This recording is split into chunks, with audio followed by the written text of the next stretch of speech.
بسم اللہ الرحمن الرحیم۔ روایت حفص کے علاوہ قرآن کریم کی بقیہ قراءات ایک میڈیا اسکالر کے بڑے بول اور ان کا حوالہ جاتی معیار۔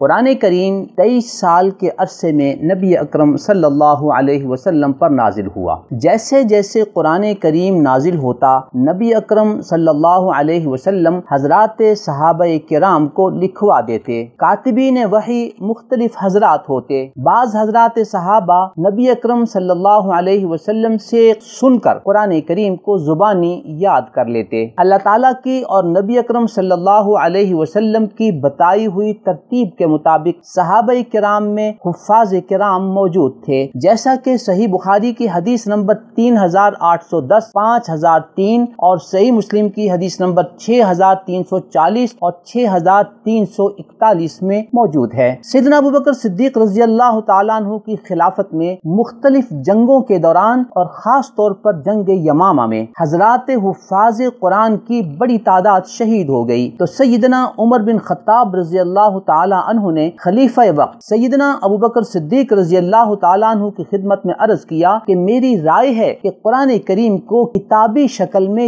یکجا جمع کر دیا جائے۔ سیدنا ابوبکر صدیق رضی اللہ تعالیٰ عنہ نے کاتب وحی حضرت زید بن ثابت رضی اللہ تعالیٰ عنہ کو بلا کر فرمایا کہ تم نبی اکرم صلی اللہ علیہ وسلم کے کاتب وحی رہے ہو، تم قرآن کریم کو کتابی صورت میں یکجا جمع کرو۔ سیدنا زید بن ثابت رضی اللہ عنہ نے یہ ذمہ داری نبھائی اور ان کا جمع کردہ نسخہ سیدنا ابوبکر صدیق رضی اللہ عنہ کے پاس محفوظ رہا تاکہ آپ کی وفات ہو گئی۔ پھر وہ نسخہ سیدنا عمر بن خطاب رضی اللہ تعالی عنہ کے پاس رہا، جیسا کہ صحیح بخاری کی حدیث نمبر 4679، 4986 اور 7191 میں موجود ہے۔ پھر سیدنا عثمان بن عفان رضی اللہ تعالی عنہ کے دور میں جب فتوحات بہت بڑی تو اسی مصحف کے مزید نسخے تیار کرا کر مختلف شہروں میں بھجوا دیے گئے، جیسا کہ صحیح بخاری کی حدیث نمبر 4987، 4984 اور 3506 میں موجود ہے۔ صحیح بخاری شریف کے ان صریح روایات کی بنیاد پر سیدنا صدیق اکبر اور سیدنا عثمان بن عفان رضی اللہ تعالی عنہ کو جامع قرآن بھی کہا جاتا ہے۔ 15ویں صدی کے ایک B A pass media scholar صحیح بخاری شریف کی ان صریح روایات کو نہیں مانتے، بلکہ ان پر تنقید کرتے ہوئے وہ اپنی کتاب میزان کے صفحہ 31 پر لکھتے ہیں، یہی معاملہ ان روایتوں کا بھی ہے جو سیدنا صدیق اور ان کے بعد سیدنا عثمان کے دور میں قرآن کی جمع و تدوین سے متعلق حدیث کی کتابوں میں نقل ہوئی ہیں۔ قرآن جیسا کہ اس بحث کی ابتدا میں بیان ہوا، اس معاملے میں بالکل صریح ہے کہ وہ براہ راست اللہ تعالیٰ کی ہدایت کے مطابق اور رسول اللہ صلی اللہ علیہ وسلم کے حین حیات مرتب ہوا ہے، لیکن یہ روایتیں اس کے برخلاف ایک دوسری ہی داستان سناتی ہیں، جسے نہ قرآن قبول کرتا ہے اور نہ عقل عام ہی کسی طرح ماننے کے لیے تیار ہو سکتی ہے۔ یہ تھے موصوف میڈیا اسکالر کے الفاظ صحیح بخاری شریف کی ان روایات کے بارے میں۔ یہاں دو باتیں واضح رہنی چاہیے۔ نمبر 1، دلائل کی روح سے علمی اور ذہنی طور پر نازل شدہ وحی کی ترتیب اور متعلقہ صورت میں اس کی جگہ کا تعین کر دیا جاتا تھا۔ صحابہ کرام رضوان اللہ تعالی علیہم اجمعین اسی ترتیب سے اسے حفظ کر لیتے تھے اور اسی ترتیب کو مطابق نازل شدہ قرآن کریم کا حصہ سنایا جاتا تھا اور پڑھایا جاتا تھا۔ خود نبی اکرم صلی اللہ علیہ وسلم ہر رمضان میں نازل شدہ قرآن کا مذاکرہ جبریل علیہ السلام کے ساتھ کیا کرتے تھے، جو کہ آخری رمضان میں 2 مرتبہ ہوا۔ دوسری بات، نبی اکرم صلی اللہ علیہ وسلم کے مبارک دور میں قرآن کریم کتابی صورت میں یکجا نہیں تھا، ہوا، جبکہ صحیح بخاری کی روایات کی روح سے سیدنا ابو بکر صدیق رضی اللہ عنہ کے دور میں انہیں کتابی شکل میں یکجا کر دیا گیا، اور پھر سیدنا عثمان ابن عفان رضی اللہ عنہ کے دور میں اس کے مزید نسخے تیار کرا کے مختلف علاقوں میں بھجوا دیے گئے جو کہ مرجع کی حیثیت رکھتے تھے۔ B A pass media scholar جب عہد صدیقی اور عہد عثمانی میں جمع قرآن کی اس کیفیت کو نہیں مانتے اور اسے ایک دوسری ہی داستان قرار دیتے ہیں تو صحیح بخاری کی روایات کے مد مقابل ان کا موقف کیا ہے؟ B A pass media scholar کا موقف ہے کہ نبی اکرم صلی اللہ علیہ وسلم کی زندگی ہی میں قرآن کریم کتابی شکل میں یکجا جمع ہو چکا تھا، جیسا کہ انہوں نے اپنی کتاب البیان میں لکھا ہے۔ اس قراءت کی پیروی کرو جو ایک کتاب کی صورت میں قرآن کی ترتیب کے بعد ہم کریں گے۔ ملاحظہ ہو جلد 4 صفحہ 350 البیان۔ نیز وہ اپنی کتاب میزان کے صفحہ 28 پر لکھتے ہیں، ثانیاً آپ کو بتایا گیا ہے کہ یہ دوسری قراءت قرآن کو جمع کر کے ایک کتاب کی صورت میں مرتب کر دینے کے بعد کی جائے گی، اور اس کے ساتھ ہی آپ اس بات کے پابند ہو جائیں گے کہ آئندہ اسی قراءت کی پیروی کریں گے۔ اس کے بعد اس سے پہلے کی قراءت کے مطابق اس کو پڑھنا آپ کے لیے جائز نہ ہوگا۔ اسی بات کی طرف انہوں نے اپنی کتاب میزان کے صفحہ 31 پر اشارہ کیا تھا۔ قرآن جیسا کہ اس بحث کی ابتدا میں بیان ہوا، وہ جو کچھ ابتدا میں بیان ہوا وہ ہم نے آپ کو ان کی کتاب صفحہ 28 کے حوالے سے سنا دیا ہے۔ کوئی بھی موقف اپنے پس منظر میں دلیل و برہان رکھتا ہے تو اسے قبول کیا جاتا ہے۔ جب B A pass media scholar نے عہد صدیقی اور عہد عثمانی میں جمع قرآن کی بابت صحیح بخاری شریف کی 6 روایات کو مسترد کیا تو انہیں چاہیے تھا کہ وہ اپنے موقف پر صحیح بخاری یا اس سے زیادہ قوی کوئی دلیل پیش تو کرتے کہ قرآن نبی اکرم صلی اللہ علیہ وسلم کے دور میں کتابی صورت میں یکجا جمع ہو چکا تھا۔ انہوں نے ایسی کوئی دلیل پیش نہیں کی، بلکہ میزان صفحہ 28 پر اپنی ہی گفتگو کو بطور دلیل پیش کر دیا اور اسے قرآن کی صریح بات قرار دیا، جبکہ قرآن کریم میں تو یہ صراحت ہی نہیں ہے۔ ہاں، قرآن کی آیت کے ذیل میں غامدی صاحب کی یہ صحافت ضرور ہے جسے وہ صحیح بخاری شریف اور صحیح مسلم کے مد مقابل بطور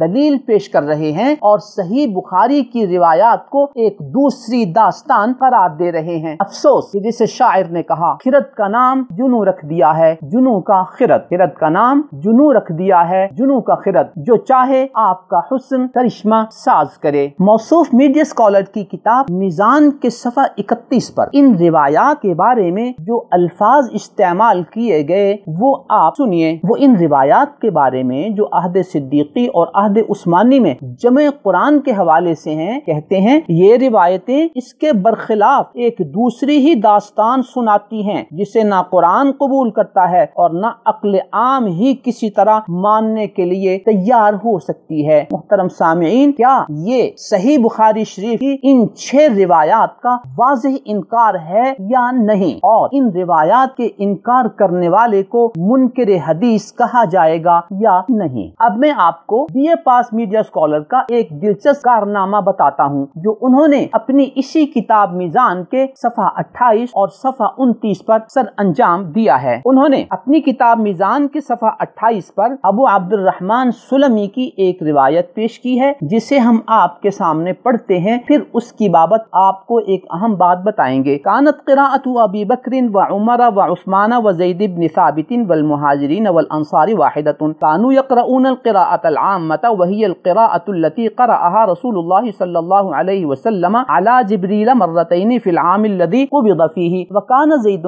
قد شهد العرضة الأخيرة وكان يقرئ الناس بها حتى مات۔ انہوں نے امام زرکشی کتاب البرہان جلد 1 صفحہ 331 کا حوالہ دیا ہے۔ اس کا ترجمہ ملاحظہ ہو، پھر اگلی بات آپ کی خدمت میں عرض کرتے ہیں۔ ابو بکر و عمر، عثمان، زید بن ثابت اور تمام مہاجرین و انصار کی قراءت ایک ہی تھی۔ وہ قراءت عامہ کے مطابق قرآن پڑھتے تھے۔ یہ وہی قراءت ہے جس پر رسول اللہ صلی اللہ علیہ وسلم نے اپنی وفات کے سال جبریل امین کو 2 مرتبہ قرآن سنایا۔ عرضہ اخیرہ کی اس قراءت میں زید بن ثابت بھی موجود تھے۔ دنیا سے رخصت ہونے تک وہ لوگوں کو اسی کے مطابق قرآن پڑھاتے تھے۔ اب میں آپ کو امام زرکشی کی کتاب البرہان سے ابو عبد الرحمن سلمی کی یہ مکمل عبارت پڑھ کے بتاتا ہوں تاکہ آپ کو اندازہ ہو سکے کہ میڈیا اسکالر نے کون سی بات آپ سے چھپائی ہے۔ یہ پوری روایت نقل کرنے کے بعد آخر میں امام زرکشی رحمت اللہ علیہ لکھتے ہیں وَلِذَالِكَ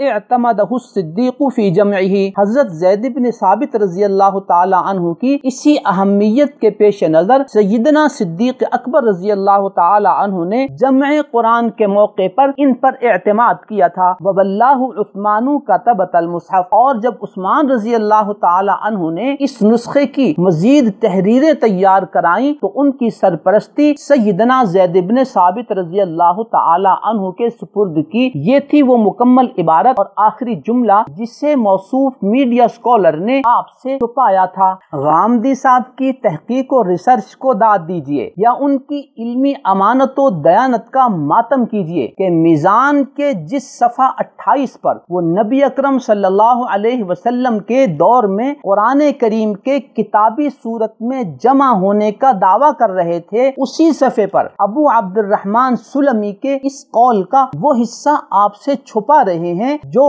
اس میڈیا اسکالر کے اس دعوے کو مسترد کر دیتا ہے، کیونکہ اس میں یہ عبارت موجود ہے کہ سیدنا زید بن ثابت کی اسی اہمیت کے پیش نظر عہد صدیقی میں سیدنا زید بن ثابت کو جمع قرآن کی ذمہ داری سونپی گئی، اور حضرت عثمان رضی اللہ تعالی عنہ کے دور میں جب مزید نسخے تیار کیے گئے تو اس میں بھی کاتبین کے سرپرست حضرت زید بن ثابت رضی اللہ تعالی عنہ کو مقرر کیا گیا، تو اس میں عہد صدیقی اور عہد عثمانی میں جمع قرآن کا تذکرہ موجود تھا۔ لہذا موصوف میڈیا اسکالر نے اپنی کمال امانت اور کمال دیانت کا ثبوت دیتے ہوئے اس حصے کو آپ سے چھپا لیا جو ان کے موقف کے خلاف تھا۔ Number 2، B A pass media scholar کی اس ساری گفتگو کا عنوان ہے قراءت کے اختلافات۔ وہ عبد الرحمن سلمی کے اس قول کو بذام خود استدلال کے لیے پیش کر رہے ہیں کہ صرف روایت حفظ ہی قرآن ہے، بقیہ قراءات قرآن نہیں ہے، جیسا کہ انہوں نے اپنی کتاب میزان کے صفحہ 27 پر قراءت کے اختلافات کے ذیل میں لکھتے ہیں۔ پہلے سوال کا جواب یہ ہے کہ قرآن صرف وہی ہے جو مصحف میں ثبت ہے اور جسے مغرب کے چند علاقوں کو چھوڑ کر پوری دنیا میں امت مسلمہ کی عظیم اکثریت اس وقت تلاوت کر رہی ہے۔ یہ تلاوت جس قراءت کے مطابق کی جاتی ہے اس کے سوا کوئی دوسری قراءت نہ قرآن ہے اور نہ اسے قرآن کی حیثیت سے پیش کیا جا سکتا ہے۔ یہاں ان کے فالوورز بجا طور پر سوال کرتے ہیں کہ آپ نے ابو عبد الرحمن سلمی کے قول کا پہلا حصہ بیان کر دیا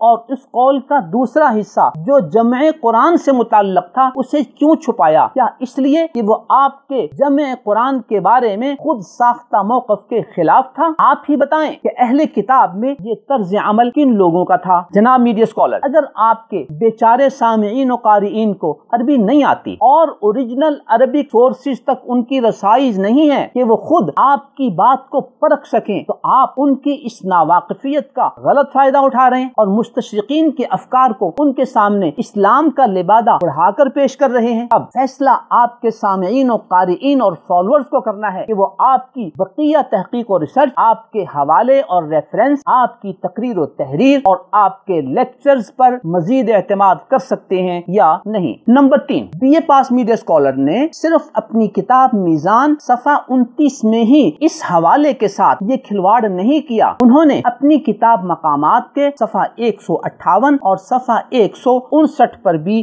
یہی کچھ کیا ہے۔ انہوں نے ابو عبد الرحمن سلمی کی عبارت نقل کرنے سے پہلے کہا یہ وہی بزرگ ہیں جنہوں نے مختلف قراءتوں کا شیوع دیکھ کر لوگوں کی تنبیہ کے لیے فرمایا تھا۔ آگے وہی عبارت نقل کی، البرہان للزرکشی کا وہی حوالہ دیا اور ابو عبد الرحمن سلمی کے قول کا وہ آخری حصہ آپ سے چھپا لیا جو ان کے مزعومہ موقف کے خلاف تھا۔ یہاں ان کے فالوورز بجا طور پر سوال کرتے ہیں کہ ابو عبد الرحمن سلمی کے قول کا ایک حصہ آپ کے لیے قابل قبول اور قابل استدلال ہے تو دوسرا حصہ ناقابل قبول اور ناقابل استدلال کیوں ہے؟ امید ہے کہ B A pass media scholar کسی علمی فورم پر آ کر اس کی وضاحت کریں گے، ورنہ یہ سوال ان کے فالوورز کو پریشان کیے رکھے گا۔ نمبر 4، میزان صفحہ 27 پر اسی بحث کا عنوان ہے قراءت کے اختلافات، اور مقامات صفحہ 152 پر اس کا عنوان ہے قراءت کا اختلاف۔ گویا اس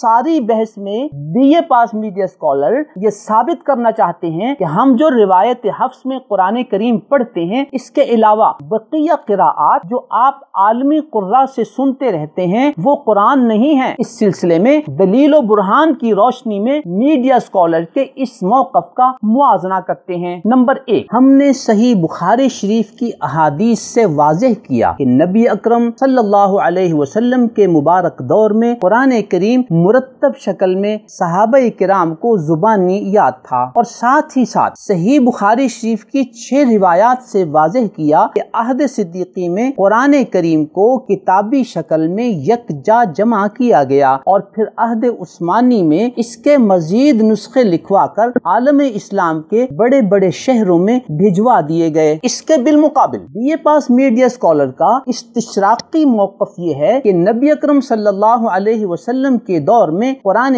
کریم یکجا کتابی شکل میں جمع ہو چکا تھا، لیکن موصوف میڈیا اسکالر نے اپنے اس موقف پر کوئی دلیل پیش نہیں کی۔ نمبر 2، میڈیا اسکالر نے ابو عبد الرحمن سلمی کا قول بھی قراءات کے حوالے سے اپنے اسی موقف کی تائید کے لیے پیش کیا تھا، اور مقامات کے صفحہ 158 پر بھی ان کے قول کو اپنی قراءات کے بارے میں اسی موقف کی تائید کے لیے پیش کیا تھا۔ وہ شروع میں لکھتے ہیں، یہی وہ بزرگ ہیں جنہوں نے مختلف قراءتوں کا شیوع دیکھ کر لوگوں کی تنبیہ کے لیے فرمایا تھا۔ آگے ابو عبد الرحمن سلمی کا جملہ نقل کیا ہوا ہے۔ ابو عبد الرحمن سلمی کے قول کو بطور دلیل پیش کرنے کی حیثیت بھی آپ پر واضح کر دی گئی کہ اس قول کا آدھا حوالہ آپ کو بتایا اور آدھا حوالہ آپ سے چھپایا۔ اب آپ خود ہی فیصلہ کریں کہ BA پاس میڈیا اسکالر کے دامن میں کیا بچا ہے۔ نیز قراءات کی بابت BA پاس میڈیا اسکالر کے اس موقف میں کتنی جان ہے؟ دلیل و برہان کے حوالے سے ان کے دامن میں کیا ہے؟ دلائل اور حوالے ہیں یا ان سے کھلواڑ اور خیانت ہے؟ یہ سب کچھ 2 اور 2 4 کی طرح آپ پر واضح ہو چکا ہے۔ اب صرف فیصلہ کرنا باقی ہے کہ ان کی بقیہ تحقیق اور ریسرچ، ان کی بکس اور ان کے لیکچرز پر اعتماد کیا جا سکتا ہے یا